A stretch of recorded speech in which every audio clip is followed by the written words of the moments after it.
ونص بالضبط. تحية كبيرة لكم. بسم الله والحمد لله والصلاة والسلام على خاتم رسل الله.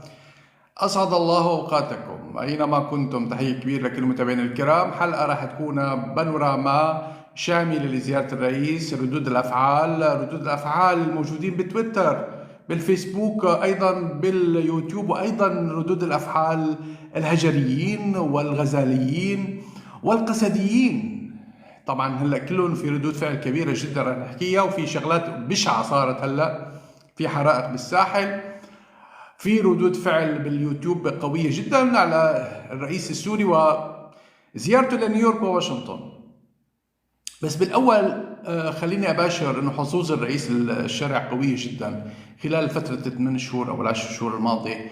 يعني هو استشار احد المنظمات البريطانيه في خاصة في منظمات لها علاقة بتلميع أو إذا كان هناك دول في عليها مشكلة بالرأي العام الأمريكي أو الغربي، كان استخدامتها قطر عندما هاجم فيها السعودية والإمارات قطر، وكانوا بدهم يغزوها وحاولوا يروجوا ذلك في الشارع البريطاني أو الأمريكي. في منظمات خاصة بتحاول تقوي الرأي العام الغربي وإلى ارتباطات مع صناع القرار بالعالم لحتى تخفف حدة العداء لهذه الدولة أو تلك.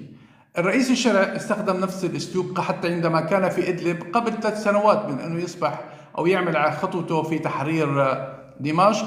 هذه المنظمة البريطانية حكيتها سابقا عنها، مدير هذه المنظمة بالصدفة طبعا بعد 8 ديسمبر، بعد ما اجى ستارمر رئيس وزراء بريطانيا، عين رئيس المنظمة اللي يعني استطاعت ان تعطي صورة للعالم عن الرئيس الشرع وعن ادلب وعن تطورات التي قام بها هذا الرئيس. استطاعت ان يكون هذا الرجل هو مستشار الامن القومي البريطاني جوناثان باول، مستشار الامن القومي لرئيس الوزراء البريطاني حاليا ستارمر. هي المفاجأة الأولى. المفاجأة الثانية اليوم شفناها، اليوم أنا تفاجأت والله. رئيسة الجمعية العامة للأمم المتحدة، من؟ أنالينا بيربوك. أنالينا هي اجت على سوريا أول وزيرة خارجية أوروبية، وكانت وزيرة خارجية الألمانية تزور دمشق بعد التحرير، وصار في قصص وبتعرفوا، وعلى صافحة الرئيس وما صافحة الرئيس، وصار قصص صافحة الوزير الخارجية وما صافحة وزير الخارجية. مرتين أنالينا بتزور دمشق بخلال 2-3 قبل ما تستقيل، والآن صدفة القدر تصبح رئيسة الجمعية العامة للأمم المتحدة. رئيس الجمعية العامة للأمم المتحدة اليوم كان في احتفال كل زعماء العالم جايين على الجمعية العامة للأمم المتحدة، خطابات كبيرة جدا، كل الدول كانت عم تخطب. الجديد بالموضوع انه بريطانيا اعلنت يعني اعترافها بالدولة الفلسطينية، استراليا، كندا، البرتغال، وسابقا كانت اول دولة اوروبية تعترف بدولة فلسطينية هي السويد. هناك تردد من ايطاليا والمانيا، وهناك اعتراف سابق. طبعا الدول العربية اعترفت بالدولة الفلسطينية منذ أن أعلن ياسر عرفات ب 15 نوفمبر 1988 الدولة الفلسطينية، وبالتالي كان هناك أكثر من 44 دولة عربية، وأيضا من الاتحاد السوفيتي السابق كان بعده ما كان منهار الاتحاد السوفيتي ب 88 دول كتلة الاتحاد السوفيتي كلها اعترفت بالدولة الفلسطينية، وأيضا الدول الإفريقية اعترفت بذلك الوقت. وبعد فيما بعد يعني شفنا نحن دول كثير اعترفت. واليوم كان اعتراف الفرنسي كان مثير، وكلمة ماكرون كانت مهمة جدا، يعني تعبر عن الأسى الموجود والألم الموجود. ولكن أنا فيني أقول في شغلة مهمة جدا بدي أحب أحكيها من هذا الموضوع، إنه يعني الوضع مش بده فقط اعتراف بدولة فلسطينية، مش بده. صح إنه هو دور سياسي كبير جدا وهام، ما في نقلل من شأنه هذا الاعتراف الدولي بدولة فلسطين اللي هي صارت بدءا من 48 عندما قسمت، يعني هذاك الوقت الأمم كانت عصبة الأمم قسمت فلسطين بين الإسرائيليين وبين العرب، ودولة فلسطينية اعترفوا بدولة فلسطينية ودولة إسرائيلية بذلك الوقت. لكن الموضوع يا جماعة هلا حاليا هو غزة بالوقت الراهن، نحكيها بشكل صريح. غزة الآن تعاني الأمرين، تعاني مع عملية حرق، عملية قتل ممنهجة لكل الشعب الفلسطيني، أطفال ونساء، وتجويع له. يعني رغم ذلك ما عم يشوف في حركة قوية جدا لوقف هذا العدوان صراحة، لا يوجد. يعني هلا من شوي شفت مبادرة لحماس بتقول انه ممكن هي تفك عن نصف الأسرى الرهائن الإسرائيليين مقابل إعطاء 60 يوم، يعني 60 يوم هدنة ليس وقف إطلاق النار، وبمقابل انه تبقى عندها 10 رهائن اخرين. وهلا هي ما حددت ال10 رهائن اللي رح تطلق هن جثث ام احياء. يقدر انه عدد المفقودين لدى اسرائيل 50 شخص بين احياء واموات، قد يكون يعني الاحياء فقط 20، بينما الجثث لدى حماس 30. وحاليا الرد الحمساوي حاليا بعد ما توقف بعد ضرب الدوحة ردت انه هي ممكن توافق على 60 يوم مقابل اطلاق نصف الرهائن فقط بدون ان تطلق البقيه. اذا هذا هو الجديد، واتوقع ان يكون يعني خبر ايجابي قد يؤدي ذلك الى وقف الحرب لمده 60 يوم، ولكن بدون ان يكون هناك اعطاء صوره او وعد ان تتوقف الحرب بشكل كامل. هذه هو الصوره الفلسطينيه. ولكن ارجع واعود الى القضيه الاساسيه، وهي موضوع طبعا الحظ الثالث. انا نسيت اقول لكم ديفيد باتريوس كان في مقابله اليوم مع رئيس الشرع اللي كان هو يعني رئيس القوات الامريكيه وبعدين رئيس المخابرات CIA في العراق اثناء 2003 فيما بعد 2003، وكان كمان مشرف على سجون اللي كان فيها رئيس الشرع، يعني كان سجانه اصبح يقول له سيد الرئيس في هذا اليوم. ايضا هذه صدفه كبيره جدا. هي النقطه الثالثه.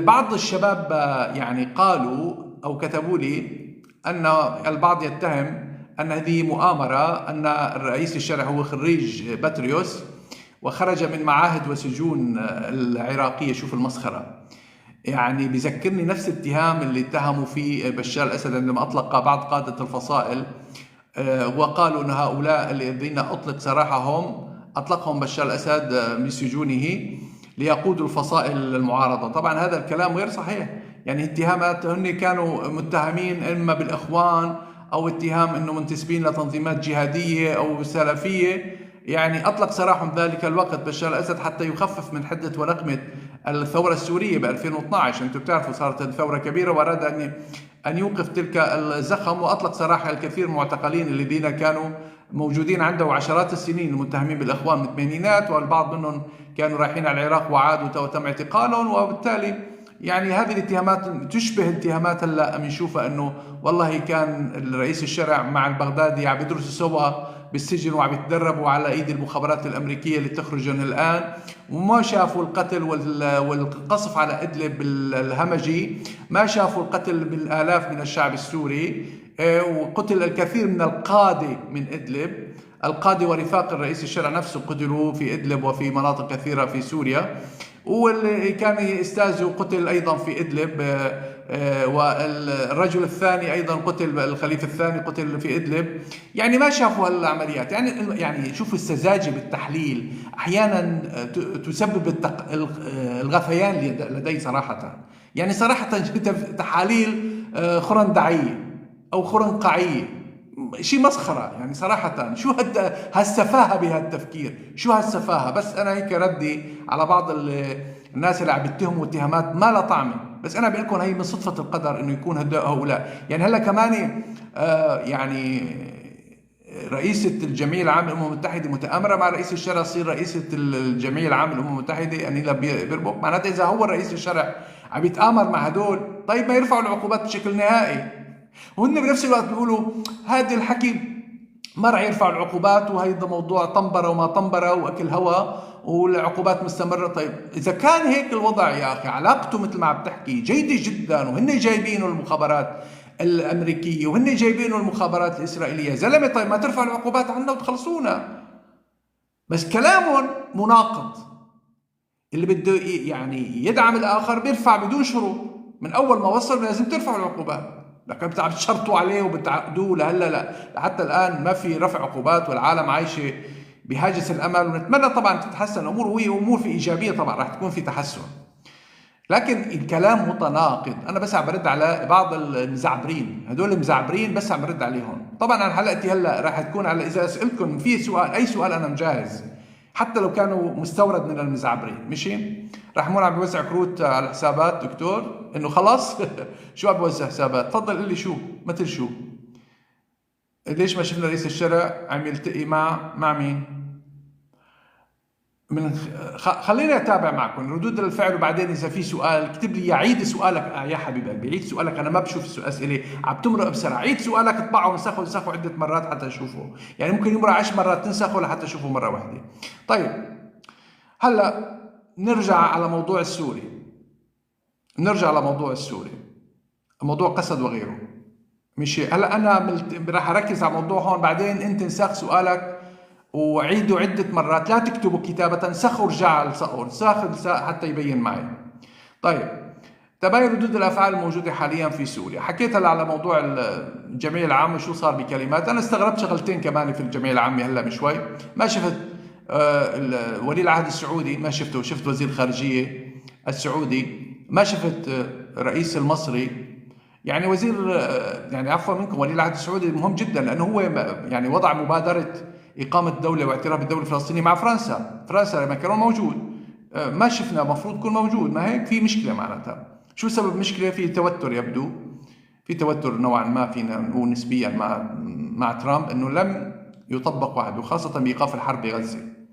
هذا رقم واحد. ويبدو انه كمان علاقته او اتفاقه مع باكستان مؤخرا ممكن يكون سبب توتر اخر. اذا في توتر، هذا بيأكد. السيسي كمان لم يأتي يؤكد انه في توتر.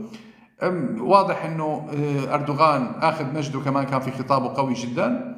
واضح انه رئيس الشرع اخذ باريحيه، وهناك في ترحيب كبير جدا في الجمعيه العامه. شفنا الامير قطر كيف رحب فيه اثناء ما دخل على قاعه المؤتمر الجمعيه العامه للامم المتحده. هلا بحكي على موضوع العقوبات رح تزول باذن الله تعالى. الرئيس المفروض يلتقي رئيس الشرع مع ترامب. سيلتقي معه. مين قال لك ما سيلتقي معه؟ اليوم التقى مع وزير الخارجيه من شوي.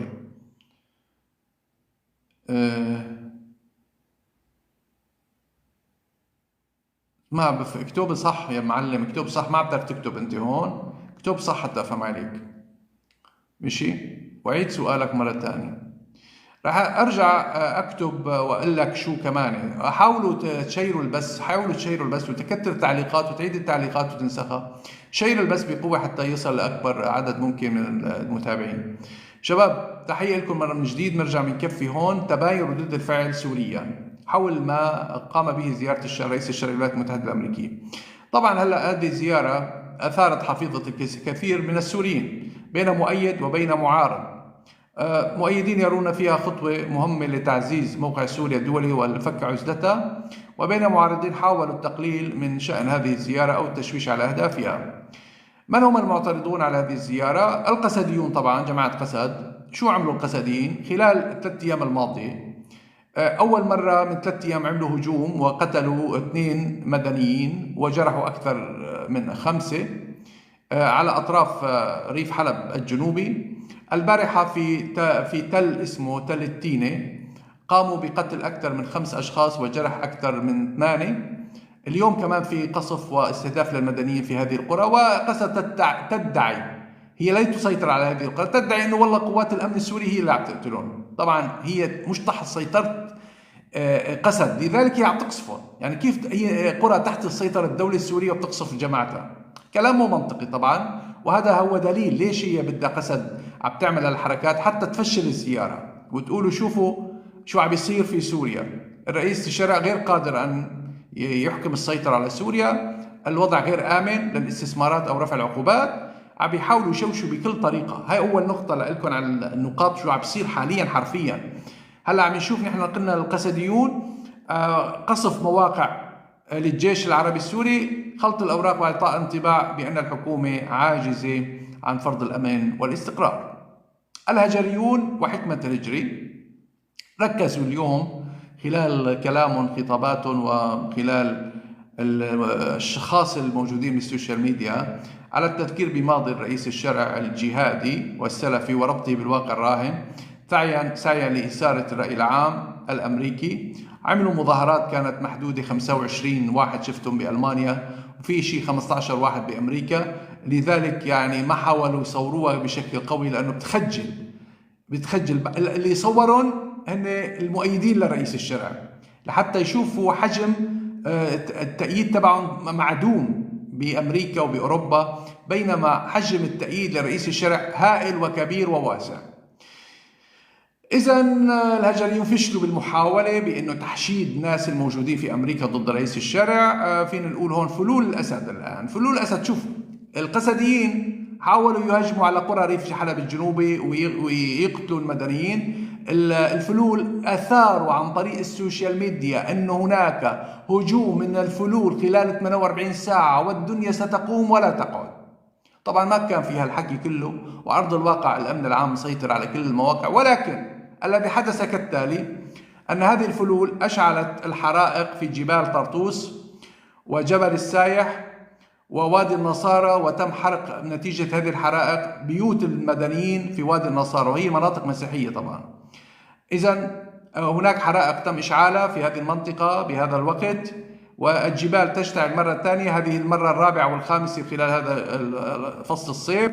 وبالتالي هؤلاء الفلول قاموا بإيذاء سوريا مرة أخرى عن طريق إشعال الحرائق. إذن الفلول الذين فقدوا امتيازاتهم ومواقعهم في النظام السابق، واضح انه هن عم يحاولوا يفشلوا، رغم انه الدولة السورية حاليا فتحت الانتساب للامن العام وللشرطة، حتى الاعمار في الساحل في اللاذقية تحديدا حتى عمر 30 سنة، باقي المناطق ما فيها الاعمار. بالساحل فتحوا الدخول انتساب حتى 30 سنة، وحتى اللي باقي المناطق بدهم بكالوريا او ما فوق، حتى بالساحل عم يقبلوا بشهادة التاسع. اذا عم يحاولوا إشغال الدولة وإشعال الحرائق حتى تستنزف الدولة أكثر وأكثر، كونها تعاني الآن أزمة اقتصادية كبيرة جدا. بعض المنتقدون على السوشيال ميديا عبروا عن نسيانهم جراء استبعاده من المشهد السياسي أو أخذ مناصب، وبالتالي في كمان هدول كمان ما علاقة لا بالفلول ولا بالقسدين، ولكن هدول بعض الأشخاص اللي لاهثين حول المناصب عم يحاولوا يشوهوا صورة الدولة السورية والرئيس السوري. إذن فيك تقول اللاهثين وراء المناصب يحاولون إشباع السوشيال ميديا بنظريات المؤامرة، وأيضا خلق نوع من البلبلة وخلق نوع من الروح الإحباط لدى السوريين، حتى ما حدا يجي يحط أموال ويستثمر بسوريا. بيقول لك ما في رفع عقوبات، ما في استثمار، الاستثمار راح يكون فاشل، سوريا ستغرق بالحرب، هناك تغيير في الحكم، ما بعرف شو. يعني هدول عم بيبثوا الإشاعات المضللة، تحليلات تفتقر إلى الموضوعية والدقة، وهي قلت من شوي هي تحليلات خرندقعية، يعني ما لها علاقة، بس هيك بده هو ما يتمناه بعض الحاسدين، ما يتمناه بعض الحاسدين. نعم.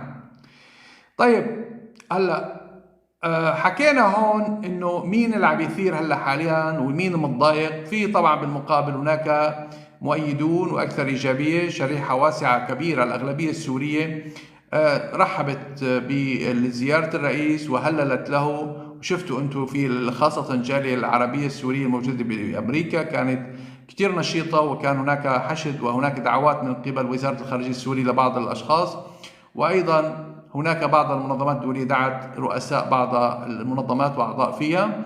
فكان هذا طبعا لو بدهم يجوا كلهم طبعا كان بيجي أعداد ضخمة أكثر من هيك. هي وزارة الخارجية لم تدعو كل الناس لأسباب أمنية في بعض منها. ماشي. هلا بعض الفئة فيك تقولوا قيمت الزيارة بمدى نجاحها في رفع العقوبات وجلب الاستثمارات وتوقيع اتفاقيات من شأنها منع الاعتداءات الإسرائيليين على سوريا وتعزيز الانفتاح وترميم العلاقات الدولية. إذن يعني هي متريثة، وهذا حقها. يعني أنا هدول ما بنتقدهم، إنه هن بيبنوا رأيهم على النتائج ولن يبنوا على المظاهر الأولى من الزيارة، وهذا كلام أنا بعتبره منطقي. إذن يعني البعض يشككون في جدوى هذه الزيارة لتبقى النتائج هي مرهونة بترجمتها إلى مكاسب على كل الأصعدة الدولية والداخلية. هذا فينا نقول حاليا ردود الفعل الموجودة على الأرض، الردود الفعلية الموجودة بالشارع السوري، الردود الفعلية الموجودة بالسوشيال ميديا. الرئيس الشرع طبعا قبل ما يروح على الجمعية العامة يلقي كلمته كان هناك بعض المقابلات له، قال إن العقوبات المفروضة على نظام الأسد لم تعد مبررة، وأن السوريين باتوا يعتبرون بمثابة إجراءات تستهدفهم بصورة مباشرة. طبعا قال أنه الرئيس السوري قال إنه يناقش مسألة الجولان المحتل مع إسرائيل في حال التزمت الأخيرة بالتهدئة. إذا التزمت بالاتفاق الأول بوقف أو الاتفاق الأمني ممكن أن يناقش مسألة الجولان، والآن لم يطرح موضوع الجولان بالوقت الراهن، لأن موضوع الاتفاق الأمني لم يتم الاتفاق عليه بشكل نهائي، رغم أن هناك تقدم كبير بهذا الموضوع. إذن بيقول لك أنه هون في خلال كلمته اليوم في كونكوردية، مؤتمر هذا الحوار في نيويورك، طبعا حكى في كتير أمور الرئيس الشرع بالمقابلة، وكان ظريف ولطيف مع محاوريه. يعني شفتوا أنتم طبعا هو قال ان العقوبات المفروضه على نظام الاسد لم تعد مبرره، وان السوريين باتوا يعتبرون مثابه اجراءات تستهدفهم بصوره مباشره، وان بلاده تناقش مساله الجولان المحتل مع اسرائيل في حال التزمت الاخيره بالتهدئه، مؤكدا في الوقت نفسه ان المفاوضات الهادفه للتوصل اتفاق امني مع اسرائيل بلغت مراحل متقدمه. ماشي، طيب. اذا بيقول لك إذا نجحت التهدئة وكان هناك التزام من قبل إسرائيل فيما نتفق عليه، فربما يتطور هذا المشهد لنناقش مسائل أخرى تتعلق بالجولان المحتل وتتعلق بمستقبل العلاقة ما بين سوريا وإسرائيل على المدى البعيد. هذا ما قاله الرئيس الشرعي اليوم في هذا المؤتمر، ويبدو أن الزيارة مكللة بالنجاح. بيقول لك هلا الرئيس الشرعي ايضا ان الكره الان هي في ملعب اسرائيل وملعب المجتمع الدولي في تحديد المسارات الحقيقيه والاساسيه التي ينبغي ان تدخل فيها. واضاف ان هناك دائما فرضيه تقول انه ما الذي تريده اسرائيل، هل فعلا لديها تخوفات امنيه ام لديها اطماع توسعيه؟ هذا ما سيحدده الالتزام ببنود الاتفاق الحالي الذي يجري التفاوض عليه. اذا هذا ما قاله الرئيس الشرعي اليوم بخصوص الاتفاق مع اسرائيل. واضح أن الأمور تمشي بشكل إيجابي، ولكن كان يعني غير واضح أنه راح يكون في توقيع اتفاق بالوقت الراهن، ويبدو أنه سيتأخر بعض الشيء، لكن الأمور بشكل أو بآخر إيجابية. بيصير تعديل قانون قيصر يجب يتم إلغاؤه بشكل كامل. هو من طيب، هذا الكلام كلامك صح.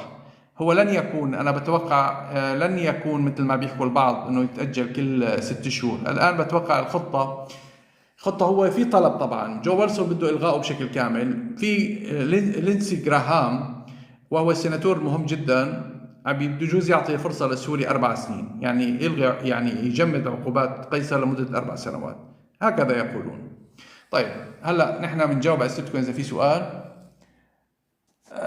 هذه فنون بشار، هذا طبعه من الغدر والخيانة، 14 سنة من قتل الشعب السوري ولم يروا من الدم، اللهم شل المجرمين. الفجر المنير يقول بدنا اياك وزير اعلام. شكرا لك يا اخي على الثقه. بدنا نشوف الرئيس ممكن يلقي كلمه، طبعا بده يلقي كلمه، اكيد له كلمه بده يقولها. ساره فؤاد ابو مالك الليره، اذا ما في اتفاق خارق ما راح تتحسن. طبعا هذا كلامك صح، انا معك بالقصه. يجب ان يكون هناك اتفاق او في يعني رفع عقوبات قيصر بشكل كبير لحتى تتحسن الليرة بشكل جيد. طيب حكينا لك يا جي اتش، نشوف الكتاب اسمك بالشكل صح حبيبي. نشوف هون اذا كان في اي اسئله موجوده عندكم. انا بحاول اشوف الاسئله اللي كاتبينها. انا قلت لكم سخوها اكتبوا مره ثانيه. ايه يا حسام طالب، قلت لك بدي اكيد بدي القي كلمه اليوم، حتى لو كانت مختصرة، بس يعني تعبر عن الوضع السوري، وهي أول كلمة سيلقيها رئيس منذ عام 1967، وهي كلمة ستكون إلى وضعها المهم، والجميع ينتظر الرئيس السوري الرئيس الشرع أن يلقي بهذه الكلمة. أتمنى من جميع الناشطين أن يكثفوا جهودهم ويستمروا بالظهور على مدار اليوم لكي يقفوا في وجه الحاقدين والمؤتمرين والمرضى. بتقول سوسن. شكرا سوسن، نحن بنحاول كل جهدنا. أنا معلش أنا عندي 4-5 قنوات، يعني أنا طول الوقت بقنواتي، يعني نحن مع الدولة السورية، ليس مع شخص محدد، مع الدولة السورية وتوحيدها وأن تزداد قوة، وإن ترفع العقوبات، رفع العقوبات سيؤدي إلى تحسن. نحن نرى الآن أن سوريا بتحسن كبير. البعض من الفلول لا يرى هناك تحسن، هو يرى أن الأمور تمشي بشكل سيء، لكن معظم الشعب السوري الذي ينظر بالعين الواقعية يرى هناك تحسن كبير جدا. كانت الناس يعني مكتوم على أنفاسها، ما تتحرك إلا في إتاوات وفي اعتقالات، وهناك عشرات كانت الحواجز، عدا الخطف، عدا القتل، عدا أخذ الناس على الجيش بالقوة أو دخولهم في معسكرات التجنيد بالقوة، وإما دفع البدل ب10,000 دولار، وإما القتل، وإما الذهاب إلى الخطوط الأولى للحرب حتى يتم إعدامهم بشكل أو بشكل غير مباشر. هذا كان هو موجود. وأيضا فرض الإتاوات على التجار بشكل أو بآخر. هناك حرية كبيرة واسعة بالوقت الراهن. هذه كلها لا يروها البعض. كنت إذا كنت بدك تتعامل بالدولار تروح على السجن ويصادروا لك أموالك. هلا بتتعامل بالدولار بالشارع وما حدا بيقول لك وينك. كل هذا الشيء بيقول لك وين ما شفنا في تحسن. يعني انت بدك كل شيء خلال ساعات او ايام قليله. هن مش هدول الوزراء جايين ملائكه من كواكب اخرى، هدول بشر وفي وقت، وهناك اعاقات، وهناك في دول مثل اسرائيل عم تحاول تعرقل اي جهود نحو التقدم ونحو ازاله عقوبات قيصر. لو ازاله عقوبات قيصر بشكل مباشر لرئيس سوريا تنطلق كالصاروخ. واليوم الرئيس الشرعي قال له لبطريوس يعني زيروا العقوبات وراح نفرجيكم من نحن السوريون، نحن شعب جبار. هيك قال له بطريوس، أنتم تكبرون بهذه العقوبات، وهذه العقوبات أصلا فرضت على نظام بشار الأسد، ومن الظلم أن تفرض اليوم علينا. هذا هو الكلام. نعم، الموجودين يا ريت تشتركوا بقناة اليوتيوب بالتيك توك إذا بدكم نستمر أكثر من هيك. ماشي، أنا بدي أحاول استمر معكم إذا كان في، طبعا في أسئلة منطقية وقوية راح استمر معكم، بس إذا خلصت الأسئلة خلص مسكر بس. درزي وأفتخر راح أتحاسب يوم القيامة على شهادة زور. أي شهادة أنا بزور فيها؟ بكلمة واحدة، أتحداك وأتحدى أكبر مطنبر لك وأكبر منافق عندك من اللي بيحاولوا يشوهوا الدولة السورية. بكلمة واحدة بتكلمها غلط. اللي وين كلمة غلط وأنا أتحداك هون على البث مباشرة. وجيب لي مين أكبر مثقف عندك. ماهر شرف الدين؟ قل له دكتور محمود حافظ بتحداك تطلع معه مواجهة. مين عندك مثقف أكبر واحد؟ جيب لي إياه لهون. مشي؟ لا تقول لي تيجي هون تحاول تشوش على العالم. أتحداك تحدي، وإذا أنت بطل ابن بطل اطلع معي واحكي معي مباشرة، واحكي بشكل منطقي وبشكل بشكل علمي. ما تجي تسبسب وتجي هذا. احكي بشكل محترم تسمع ويجاوبك بكل شفافية. بس إذا بدك تشوش علينا هذا أمر آخر. مش الحال؟ وصلت الرسالة ولا لا؟ طيب،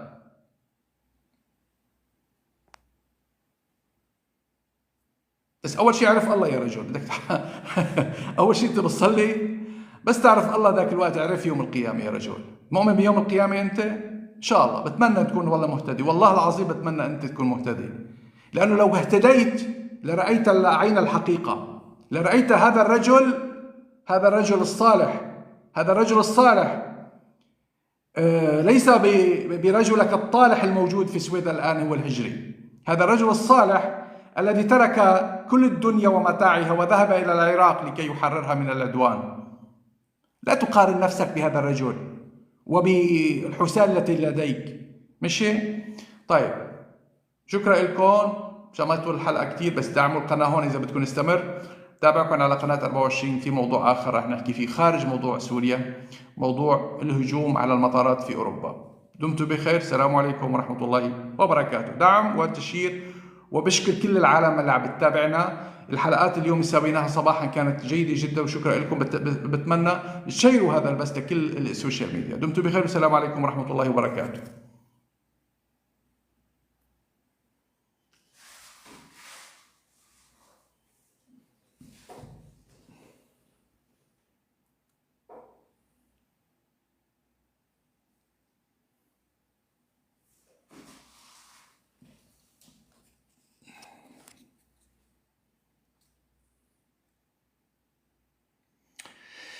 طيب، هلا حكينا هون، تحية كبيرة هلا حكينا الحلقة هي. إن شاء الله تكون عجبتكم الحلقة. حطينا معلومات والله مكثفة. انا ما بحب الجرجر هيك على الفاضي. انا قلت لكم ما قلت لكم، بعيد الحكي 100 مليون مره، ونفسه 3 4 ساعات على نفس انا اعطيت معلومات 6 صفحات، 6 صفحات اعطيتكم معلومات جديده. اذا بتبرك من اول هذا ما عدت ولا عباره، كله معلومات جديده. لك اخي عم بيقول لي انه هذا، قلت له اطلع بعت لي مثقف، اذا ما بتعرف تحكي بعت لي مثقف وطالع وش لوش، وبطالع لي ماهر شرف الدين قبلان. انا بطالعه عندي، وان كان هو وسخ يعني ما بحب اطالعه، بس طالعه يا اخي بنطالعه.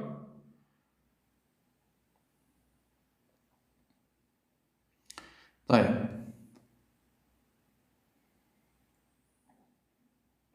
نص ساعة الحلقة. شكرا سيريان ماستر اوف ذا وورلد، شكرا حبيبي، الله يبارك فيك.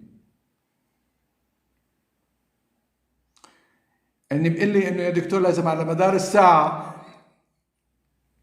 على مدار الساعة تطلعوا وتتصدوا لهدول العالم. يا شباب انا بديش عم بهدى، مين بتابعني؟ هلا في 5 قنوات عم بشتغل عليهم. انا اتحدى اي واحد يلحق يشوف الفيديوهات تبعتي، اتحدى اي واحد يشوف يلحق يشوف الفيديوهات تبعتي. انت بتلحق؟ اتحداك. من القناة الرئيسية للقناة البديلة لقناة 24 لقناة آخر ساعة لقناة هلا بس شرق الأوسط مباشر. مش كمان هدول في 5 6 قنوات.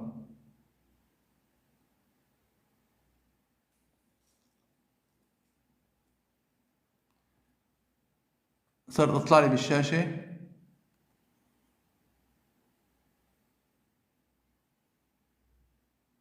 ايش بدك تبعت لي يا ابني ليش؟ طلع لك شغلة، انت خليك، انت لا بتحكي مثل الخلق، لا بدي اسكر، لانه انت واضح في ناس داخلين يا شباب بدهم يشوشوا علي بالبث،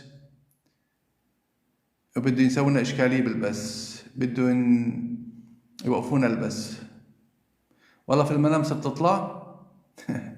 انت خاين كبير.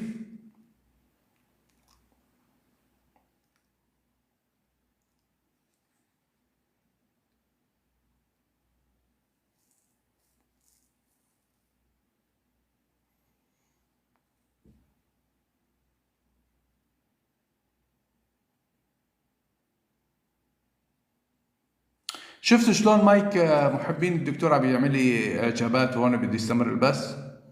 مو مثل بعض الخونة اللي صار يبلغوا على قناة اليوتيوب.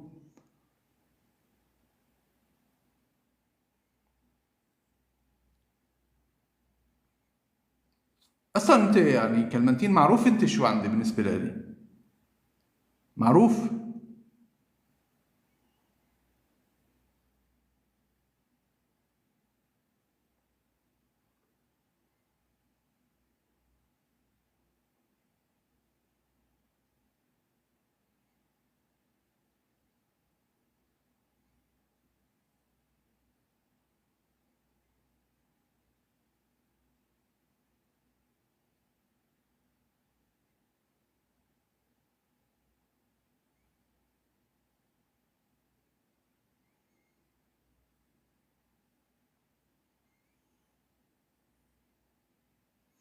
اطلع احكي كلمتين، اطلع يا خاين، اطلع كلمتين.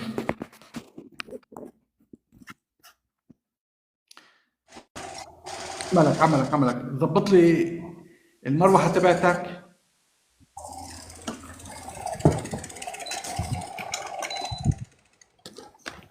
يا مساء الأنوار. أنا بدي أسأل شو رأيك علاء ببرود الدين ما اكتب مضبوط عشان ما افهم غلط. دقيقة ما فهمتك، دقيقة. أول شيء اكتب مضبوط عشان ما افهم غلط. لأنه أنا أي كلمة تكون غلط بدي أحذر يعني. خلي يكون كلامك دقيق حتى أفهمك صح. ماشي؟ لك وين راح صوتك؟ عمل كتم ايه. موجود؟ فيش تشويش عندك، في تشويش، رجاء أرجوك. لا، ما في أي تشويش. جميع وسائل الاتصالات بالأعداء وبالتخابر وبالكله طفيته. كل اللاسلكيات مع الخطوط مع أجهزة المخابرات العالمية كلها طفيتها. بس معك أنت فاتح. لك انت ليش في خائن في العالم وانت موجود بذمتك؟ ما هو بذمتك. طفيت كل مسارات الخيانة. خليت المسار الوطني معك بس. يا رجل انت في خائن بالعالم وانت موجود؟ يا أخي الخيانة إلها طعم وذوق رائع لا يوصف، خاصة لما تكون خيانة ومقابلها أموال وذهب وياقوت. طيب يلا دقيقة، خلينا نحكي هيك مقدمة وبعدين ندخل معك كلمتين الخاين دقيقة شوي. خلينا ندخل مقدمة. بدنا موضوع ماكرون. شفت اللقطة يا دكتور تاعت ماكرون؟ شو بقى؟ ماكرون والرئيس اليوم كان رئيس الشرع والشيخ تميم. طبعا اجى رئيس افريقي، فالشيخ تميم قدم بايده رئيس الشرع للرئيس الافريقي، كان على الطرف الاخر ماكرون. فماكرون تعامل ببرود كبير وتعمد عدم مد يده ومصافحة الرئيس الشرع. الرئيس الشرع ما التفت له، يعني حط ايديه اثنين في جيبه. يعني بتشخيص الحال وواقع الحركات، الرئيس الشرع قام حط ايديه اثنين بجيبه شوي 5 ثواني وطلعهم. ماكرون رئيس الشرع ضحك للرئيس ماكرون ضحكة صفرة. فماكرون رجع وسلم على الرئيس الشرع. يعني لسان حاله ماكرون بده يعمل حاله مش مهتم بالشرع، او انا مو شايفك على الارض او باستصغار، لكن لا الرئيس لا الشرع لا بحطته. لا ماكرون استقبل أول رئيس أوروبي بيستقبله لرئيس الشرع بفرنسا. مو مع هذا الكلام جزء في غلط في الموضوع، ما بتوقع يكون هيك. شوف المقطع يا دكتور. المقطع منتشر وموجود، بثته قنوات فرنسية، حتى علقوا عليه فرنسيين. حاول هو قدام تميم، لكن الرئيس الشرع ضحكة صفراء وحط ايديه في جيوبه، تخيل. فاضطر ماكرون خلينا انه نحكي يسلم هذا عليه. الموضوع. اترك لي هذا الموضوع آخر شيء. اترك لي هذا الموضوع آخر شيء. خليني هلا أحكي بموضوع تاني وبعدين راح نباشر بالموضوع هذا. طيب.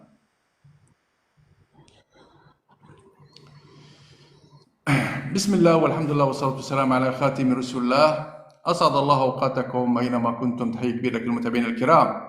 الطبل في نيويورك حيث رئيس الشرع اليوم، والكلمات القوية جدا والمؤتمرات التي يقوم بها والانتصارات التي يعني أعطته زخما قويا، وأيضا أعطته شرعية جديدة. هناك شرعية داخلية في سوريا نتيجة دمج الفصائل، نتيجة شفنا نحن عندما يذهب إلى المحافظات والحضور الشعبي له بدون أن يكون هناك ضغط على الشعب بشكل عفوي. هناك أيضا حضور عفوي في كل شوارع أمريكا لاستقبال الشرع رئيس الشرع. وبالتالي واضح أن هذه الصدمات تسببت لبعض الأوجاع يعني في سوريا. هناك القسديين حاولوا أن يستهدفوا القرى الموجودة في ريف حلب الجنوبي لإثارة وجر الجيش السوري إلى حرب جديدة لتشويه صورة الرئيس الشرع وإفشال هذه الزيارة، لأن هناك اعتراف رسمي به كرئيس لسوريا، بينما لم يهتم أحد لا بأي مكون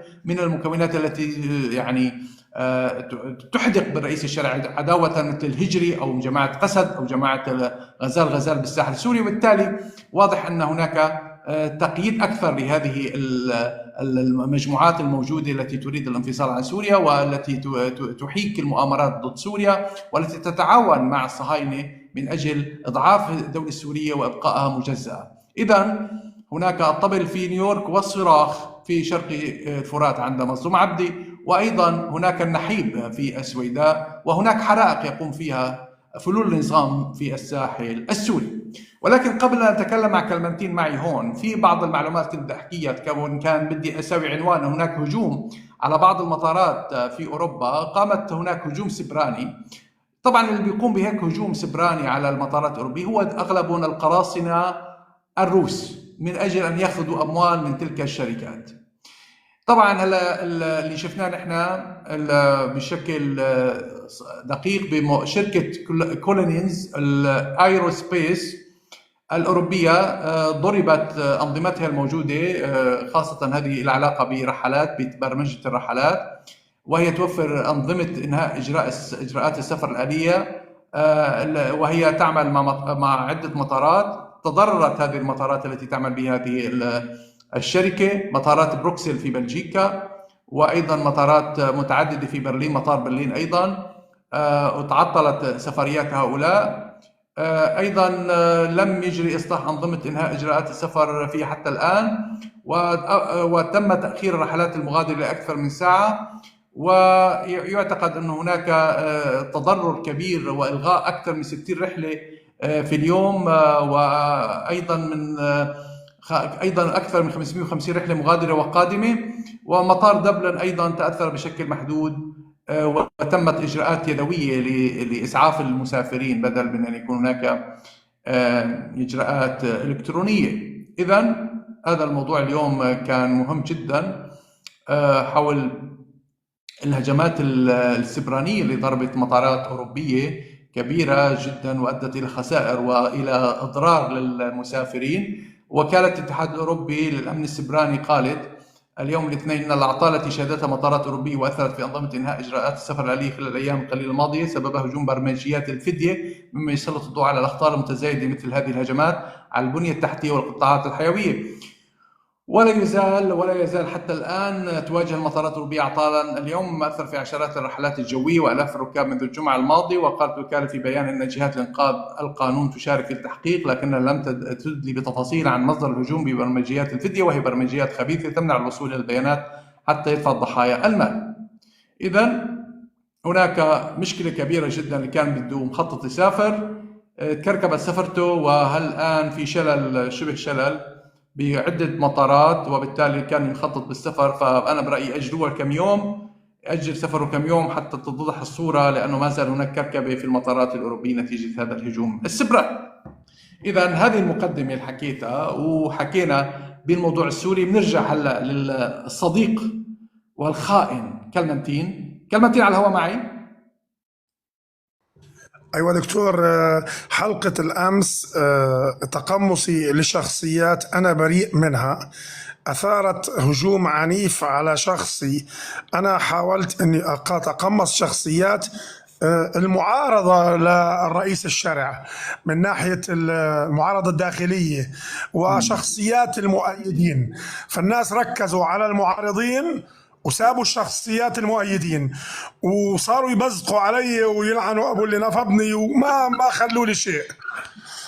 لا طبيعي، انت متعودة دايما يا كلمة، متعود دايما كلمتين، معلش مش برا لي اياها، متعود. انا حبيت اشخص انت متعود على البهدلات وانا متعود على الصدمات قلبي، معلش انت متعود على البهدلات وانا متعود على الصدمات قلبي والخيانات منك ومن معلش. متعود.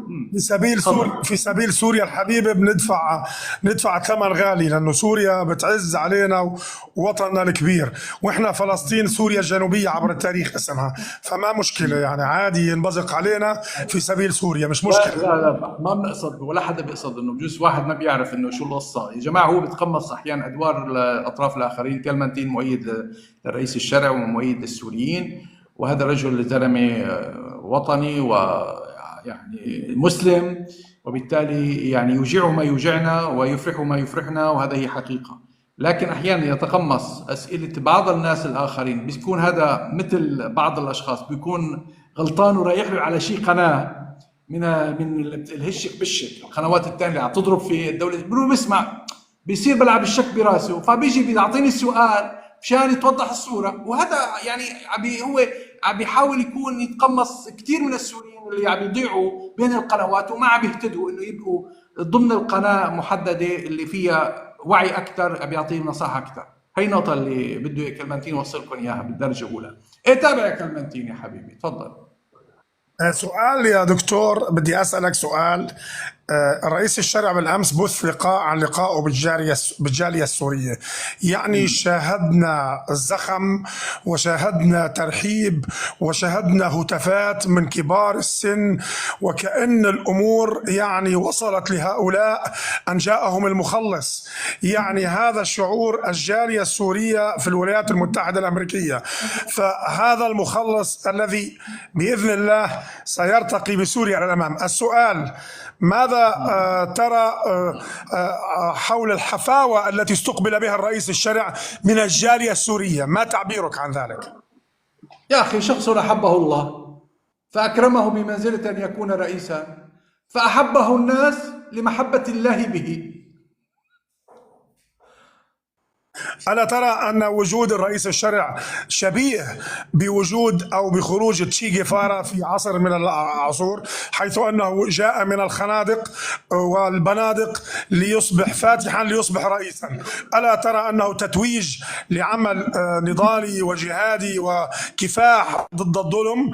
ألا ترى أنه سيكون أيقونة وأن كلمته المرتقبة ستكون عنوانا عريضا للحريات في المنطقة العربية؟ شو جاب الثرى للثريا؟ مع احترامي لمحبين جيفارا، شو جاب الثرى للثريا؟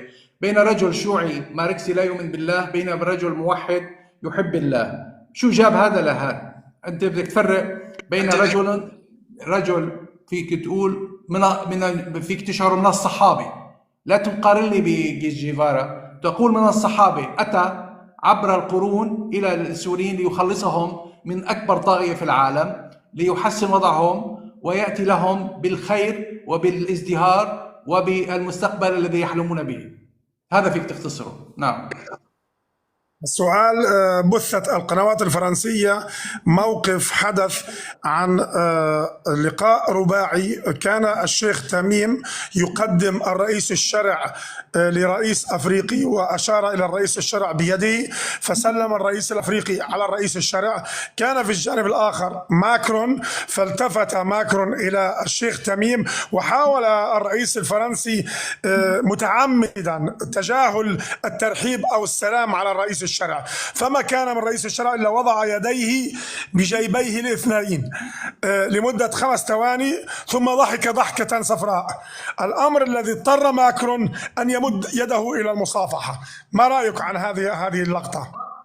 هلا هؤلاء ممثلون كبار، يعني ماكرون ورجل معروف بخبثه، معروف بدهائه. هؤلاء ممثلون كبار. رئيس الشرع إنسان جدي، إنسان محترم، يحترم نفسه ويحترم الآخرين. إذا كان شخص لا يحترم نفسه بقدر ما، يعني بقدر المسؤولية، يعني أنت بتعرف في ماكرون شو بتعمل معه مرته، إذا مرته أكلها منها 2 3، فيعني رجل بتعرف أنت بالطريقة هاي، فأنت ما فيك تحط المقاييس الرؤساء كلهم بمقياس واحد.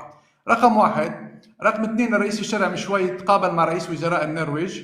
هناك ستكون مقابلات مع مسؤولين كبار في الاتحاد الأوروبي أو في المنظومة العالمية، وبالتالي هيك موقف أنا بتوقع هو موقف يعني للإثارة. وأنت مثل ما بتشوف بعض الممثلين أو الممثلات بيخترعوا خبر، مثلا أنت بتعرفهم وأنت صديق بعض الممثلين بتعرفهم، يعني مثل حسام ومثل شو اسمها هي المطربة، كل يومين بتقاتلوا بيرجعوا لبعض ونفس القصص. يعني هو حاول يخلق موضوع للإثارة ولفت الانتباه مش أكثر. نعم. سؤال يا دكتور: وجود الرئيس الشرع في الأمم المتحدة والولايات المتحدة الأمريكية يصاحب موجة من الاعترافات بالدولة الفلسطينية. أتعتقد أن الرئيس الشرع سيولي القضية الفلسطينية جزءا من كلمته المرتقبة؟ أعتقد أن كلمته ستكون موجزة ومختصرة. هو كان يرى أن مؤتمر أو قمة الدوحة لن تأتي بنتائج كبيرة، لذلك اختصر الحديث بكلمات موجزة. يعني هو عبر عن تأييده لقطر والدوحة، وبنفس الوقت كان يشك بأن هذه القمة ستخرج بمخرجات قوية وبحجم المشكلة أو المصيبة التي وقعت على فيه بالدوحة واستهداف الدوحة عن طريق إسرائيل. بنفس الوقت هو مؤيد طبعا للدولة الفلسطينية، وسوريا من أول الدول التي اعترفت بالدولة الفلسطينية، مثل باقي الدول العربية اللي صارت بعد ما أعلن ياسر عرفات ب 18 نوفمبر 1988. اعترفت سوريا وباقي الدول العربية، وبالتالي هو يؤيد الدولة الفلسطينية. ولكن ماذا سوف نستفيد من تأييد الدولة الفلسطينية إذا لم نوقف العدوان الموجود على غزة بالوقت الراهن؟ هذه لن يعني أنا أراها بالوقت الراهن هي مجرد إبر تسكين لتخفيف الانتقادات يعني الناس الموجودين بأوروبا من حكوماتهم، هي إبر تسكين حتى ما يقولوا انتم ما بتعملوا شيء للمجازر التي تجري في غزه، بيقولوا نحن هي اعترفنا بالدوله الفلسطينيه. ولكن هذا الموضوع خطير جدا، لانه انتم بهذه الطريقه بدون ان توقفوا المجازر الموجوده بغزه، يعني اسرائيل هي لا تعترف بكل قرارات الجمعيه العامه، وبالتالي هذا الموضوع لن يكون ملزما لاسرائيل بان تعترف او ان تقام الدوله الفلسطينيه، رغم ان يكون هناك اعتراف دولي وهو نفسيا ايجابي، لكن على ارض الواقع اسرائيل لا تعترف به. وبالتالي هي مستمره بمشروعها الانتهازي وبمشروع تصفيه الدوله الفلسطينيه عبر ضم الضفه الغربيه الى اسرائيل، وعبر يعني انتم شايفين الوضع اللي عم بيصير عبر يعني الاقتحام غزه وتدمير مدينه غزه بالوقت الراهن. نعم دكتور، أسألك عن الترند في موضوع بعيد عن سوريا. الرئيس المصري لاحظناه أنه أوعز جهاز الرئاسة وأوعز إلى القوات المصرية واللجنة المصرية في قطاع غزة للبحث عن الطفل الجدوع الذي حمل أخاه أثناء النزوح من غزة والذي انتشر بشكل كبير. هل هذا فقط ما حرك مشاعر الرئيس المصري؟ ألم يدرك أن هناك عامان من القتل وأن أمثال هذا الطفل قتلوا 19,000 طفل قتلوا ودفنوا؟ هل هذا بحث عن الترند أم ماذا؟ هو بحث عن الترند طبعا لحتى يكسب تأييد المصريين المحتقنين أصلا من الوضع اللي يجي في غزة. يعني أنت حتى تبحث عن ضحية مقابل هناك مئات الضحايا تقع كل يوم، مثل ما كشفنا نحن مثلا بالمغرب عندما كانوا بحثوا عن الطفل ريان وقع في الجب، وكل المحطات الفضائية العالمية وقفت عن هذا الحدث، رغم أن هناك المئات من الأطفال يموتون في المغرب بدون أن يشعر بهم أحد. يعني هي القصة نفس الشيء، يعني حتى أنت بتشوف هي عمليا تخدير الشارع المصري بحادثة معينة بدون أن يكون هناك موقف حقيقي لإيقاف هذه المجزرة من الأساس. مو نوقف عن بحث عن طفل والباقي يعني مش مكترثين بالمحرقة التي تحدث في غزة. نعم الدكتور، سؤال في الشأن الداخلي في سوريا. في جود عبال بتسلم عليك من الشام باليوتيوب، انت ما عم بتشوفها، تحيه بتقول لك من دمشق يا زلمه. جود عم بتسلم عليك من الشام وانت مالك سائل. طيب تابع يلا. شاهدنا كلنا عملية التحالف التي نزلت وقتلت مواطن سوري، ويبدو أن هذه العملية لم تخبر بها القيادة السورية ولم يخبر بها جهاز الأمن العام، كانت مباغتة لقتل شخص مطلوب. نحن هنا لا نهتم فيما طلب ولما مطلوب، ولكن ألا تعتقد أن سيادة الأراضي السورية وأن على الحكومة أن تتباحث مع التحالف لعدم قيامه بهكذا عمليات منفردة؟ يا أخي دول جماعة، أنا بقول لك شو رح بيصير. جماعة العراق الموجودين أجهزة الأمن المخابرات العراقية هي مجموعة مناوئة لرئيس الشرع، تريد أن تظهر رئيس الشرع هو موالي لتنظيم جريندايزر أو تنظيم الدولة، وبالتالي بتقول له للقوات الأمريكية لدينا معلومات هناك قيادي كبير من جماعة التنظيم موجود في المدينة الفلانية، ويبدو أن القوات السورية لا تتفاعل أو تتعامل معنا، وبالتالي تريد الإساءة بشكل أو بآخر. وهي كل يومين عم تعمل القوات الأمريكية بنتيجة التقارير العراقية. يعني أنا متسائل، يعني القوات العراقية عندها معلومات قوية جدا داخل سوريا، والتنظيم يقوم كل يوم بعمليات داخل العراق ولا يعرف جهاز المخابرات العراقي مواقع التنظيم، وهو بيعرف المواقع التنظيم وقياداته في سوريا. هذا تناقض خطير جدا. وهون فينا نقول هن عم بيلعبوا لعبه قذره جدا المخابرات العراقيه صراحه. هن بدهم يورطوا امريكا بامور وبجرائم قتل، قد في بعض منهم ابرياء، واضح انه في بعض منهم ابرياء، ولكن يبدو انه المخابرات العراقيه تريد يعني اقحام الامريكان او خلق عدم ثقه بين الامريكي وبين الجهاز او الجيش السوري. انا هيك بتصور هذا هو الموضوع. نعم. يعني الأجهزة الأمنية تعليق يا دكتور، الأجهزة الأمنية في الدولة السورية أجهزة فتية، وأعتقد أن الأجهزة الأمنية لم تستلم إرث الأجهزة الأمنية في بشار الأسد، وذلك لاختلاف هذا الإرث عن توجهات يا الحكومة صديقي الحالية. خلينا الحكومة نعم دقيقة شوي، دقيقة شوي. من قام بالعملية مؤخرا في غريف حماة هي جماعة مخابرات العراقية والجيش العراقي مع القوات الأمريكية، عملوا كوماندوس على قرية في حماة. ما لا عرفت شلون؟ عراقية رجل عملوها، عراقيين، ما لا علاقة بالسوري بالموضوع. عرفت وين القصة؟ هون الإشكال. نعم أفادت وكالات الأنباء بأن الكوماندوس كان من القوات الأمريكية والتحالف مع القوات العراقية، وهذا يدل. أنا هنا السؤال يا دكتور، دعنا من موضوع العراق ومؤامرته ونحن كنا متفقون على ذلك. أنا السؤال هنا، أليس من المتوجب أو الواجب أن تفرض السيادة السورية على القوات الأمريكية التفاهم معها أو إبلاغها قبل القيام بهكذا عمليات على الأراضي السورية؟ هلا ممكن القوات الامريكيه تبلغ القوات السوريه قبل وقت قصير حتى ما يعني تصير في افشال الموضوع، ممكن تخبرهم قبل بوقت. نحن ما بنعرف التفصيلات الموجوده، ولكن واضح انا بقول لك حتى بنشوف مراسل سوريا تي في رحال ومراسل سوريا الان، يعني حتى بيعطوا الكلام لاهالي اللي تم قتله بهذه الطريقه. واضح انه لولا هذا الاب بيتاكد انه ابنه بريء ما بيطلع بيحكي وبيشتكي بيقول انا يعني قتلوا ابني بدون ما وجه حق. يعني انتوا نزلتوا على البيت، هون السؤال، الرجل ما قاومكم، ليش تقتلوه تعدموه ميدانيا؟ ليش ما جيتوا اعتقلتوه وحققتوا معه؟ هون السؤال بيطرح نفسه، حتى بيكون في مقاومه يا اخي وقتلتوه. في واحد يقول انه والله مثل ما شفنا ديك المره كان في عمليه بادلب انه استهدفوا احد الشقق ونتيجة المقاومة يعني قتل بطريقة أو بأخرى. لكن هون مختلف القصة، هون دخلوا على البيت ومسكوا العيلة وحققوا مين الأب ومين الابن، وجوا مسكوا الابن حكوا معه كلمتين قتلوه رشا إعدام. يعني ليش عم تعدموه؟ ليش ما اعتقلتوه؟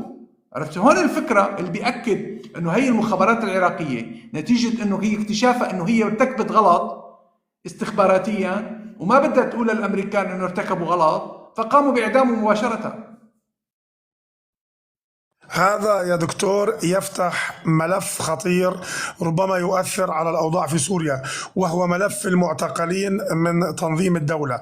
يعني نعلم أن الأكراد يملكون سجون بها مئات أو آلاف من المعتقلين، مخيم الهول في العراق، بعض المعتقلين في العراق. فيما لو اتخذت هؤلاء المعتقلين كورقة بإطلاق سراحهم وتوجيههم بشكل غير مباشر أو مباشر لإحداث قلقلة في سوريا أو بث فتنة بين الدولة السورية والولايات المتحدة الأمريكية، كيف ستواجه الدولة السورية ملف المعتقلين؟ هل ستطالب الأكراد بتسليمهم للدولة السورية؟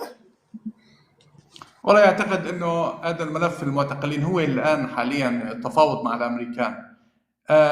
مطلوب هلا الإدارة الأمريكية تقبل أن تقوم الدولة السورية حاليا وهي أن تسيطر على السجون الموجودة في شرق الفرات.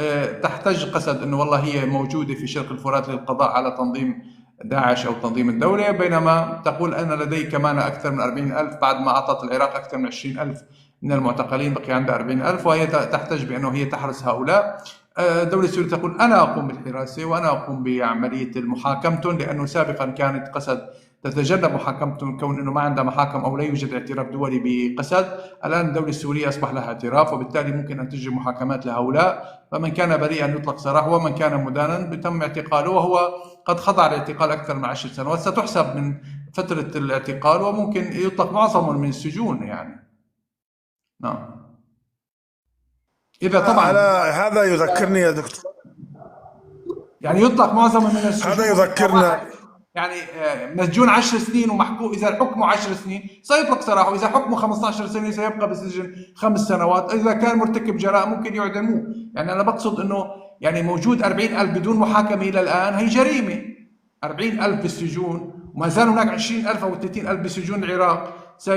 العراقيين يعدمون معظمهم، العراقيون الجهاز العراقي عم يعدم كل يومين 3 بيعدم عدد كبير منهم. بس أنا بقول قصدي السوريين إنه سيقومون محاكمات عادلة لهؤلاء. نعم. هذا يذكرنا يا دكتور بمقولة للحجاج بن يوسف الثقفي: يا أهل العراق يا أهل الكفر والشقاق والنفاق. يعني أستثني الشرفاء من أهل العراق. ما قامت به الحكومة العراقية يشكل تحريضا على الدولة السورية الحديثة، ويشكل اختراقا للسيادة السورية. يعني وجود قوات عراقية على الأراضي السورية، يعني أنا أرى أن الوضع قد يلزم تطورا أو ردا من الحكومة السورية على الحكومة العراقية على أقل تقدير.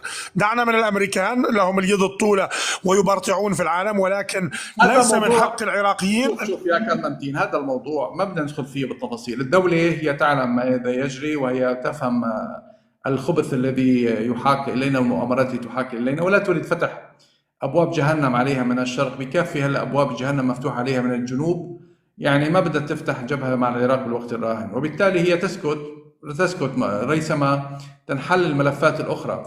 في ملفات أكثر تعقيدا، خاصة الملف مع إسرائيل. لا تريد أن تفتح ملفات مزعجة بالوقت الراهن. في سؤال آخر ترك لي هذا الموضوع، والدولة هي راح تبحث وهي حريصة على مقارنة يا دكتور، السؤال الأخير: كلنا شاهدنا الدور الذي قامت به المملكة الأردنية الهاشمية في ملف الدروز، وكيف تعاملت بحكمة وأعطت السيادة واحترمت سيادة الدولة السورية، ولم تعطي الدروز حتى ممرا أو تتعامل معهم أو تعطيهم أي صفة أو هيئة. لماذا دول أخرى لم تحذو حذو الأردن في التعامل مع سوريا؟ لازالت تتآمر، لازالت تدس الأسافين والمؤامرات ضد النظام السوري الحديث الجديد. من تقصد بالدول الأخرى؟ يعني العراق، دول أخرى ربما تتآمر وتدعم الأكراد، لا أريد أن أسميها لحساسية الموقف، لربما النظام في سوريا استطاع أن يصل إلى نقاط معها. هكذا يعني من وصلت الفكرة. أكيد العراق كنظام موجود حاليا مرتبط بالأجندات الإيرانية، وهذا معروف.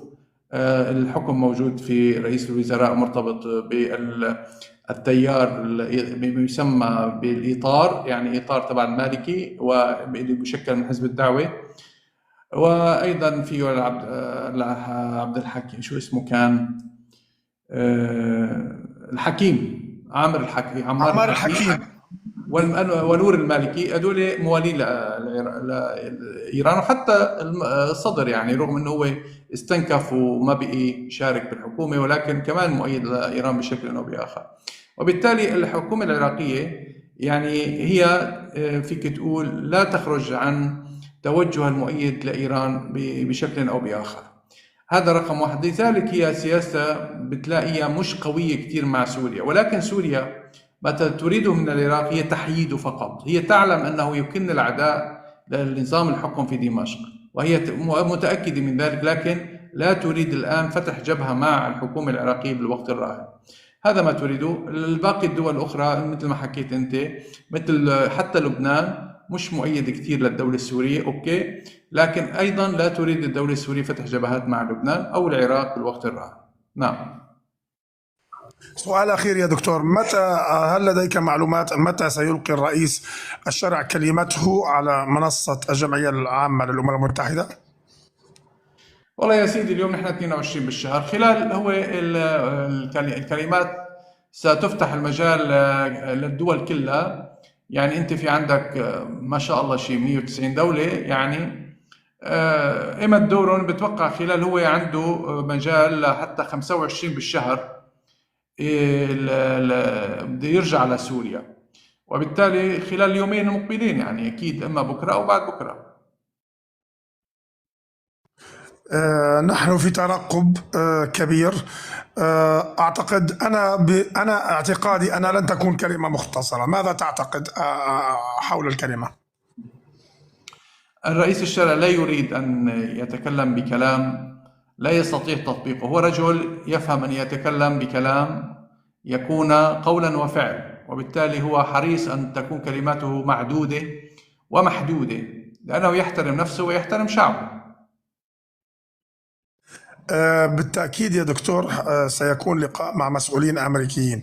هل سيكون اللقاء على هامش الأمم المتحدة لقاءات غير رسمية، أم تتوقع أن الأمريكان ربما يشكلون لقاءات واجتماعات رسمية مع الرئيس الشرع؟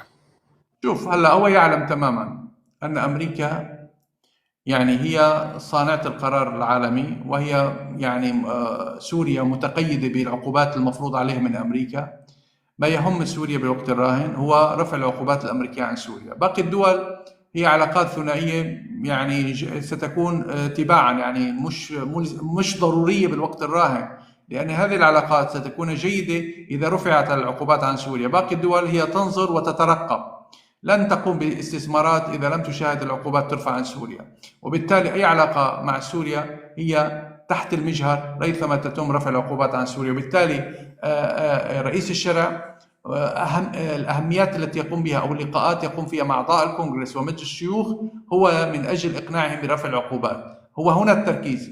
يعني ما هو الفائدة أن ألتقي مع رئيس جنوب أفريقيا، ومع احترامي لك هذه الدول، أو رئيس مثلا الصين، والصين ليس لها علاقة برفع العقوبات الموجودة على سوريا. طبعا رفع العقوبات والتصنيف من قيادات هيئة تحرير الشام أو غيرها من التصنيفات لها دور. الصين وروسيا والأعضاء الدول الأعضاء الخمسة في مجلس الأمن برفع التصنيف، وهذا مهم جدا. لكن أقصد هنا العقوبات المفروضة على الشعب السوري، اللي هي مقيد الشعب السوري، وعدم استطاعة الناس الموجودين خارجا بدعم سوريا عبر صندوق التنمية أو غيرها من الصناديق.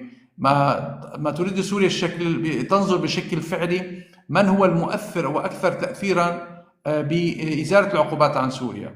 طبعا الاتحاد الأوروبي مهم، والصين مهمة، وروسيا مهمة، لكن الأهم بذلك هو أمريكا بالموضوع، أو الولايات المتحدة الأمريكية. سؤال ربما يغضب كثيرا مني، ما رأيك بشكل الرئيس السوري وهندامه ولمعة شعره؟ ربما استخدم بعض مواد التجميل. ما رأيك بهذا؟ هو يريد أن يظهر بشكل لائق أمام الكثير من رجال الأعمال والمسؤولين الأمريكان وزعماء العالم، وأكيد هناك اهتمام بعض المسؤولين. يعني هناك أكيد في البروتوكول الرئاسي أو حدا من الموجودين بالقصر له دور في ترتيب ملابسه وفي ترتيب المظهر الأخير، يعني الذي يجب أن يخرج به. نعم. يعني اللحية، هل تتوقع أن يحلقها الرئيس أم ستظل؟ شوف، لا لك شغله، هلا ممكن ان يلبس بشكل انيق، اوكي، يلبس جرافيتات بشكل انيق، لكن هناك مبادئ اساسيه لا تتغير. يعني لن يصافح النساء، لن يزيل لحيته، هذا امور ثابته، هي امور ثابته في الرجل لن تتغير. اللبس لن يغير جوهره ولن يغير محتواه. هذا اللبس هو للضروره الان موجوده فيها، هذا البرستيج الموجود حاليا اللي هو مظهر الرئيس الدولي. نعم. سؤال يا دكتور، في الثلاث السوري كلنا نعلم أن جميع الدول العربية لها لبس ثلاثي. يعني صدام حسين كان يرتدي البدلة الرسمية وكان يلبس الغترة والعقال العراقي.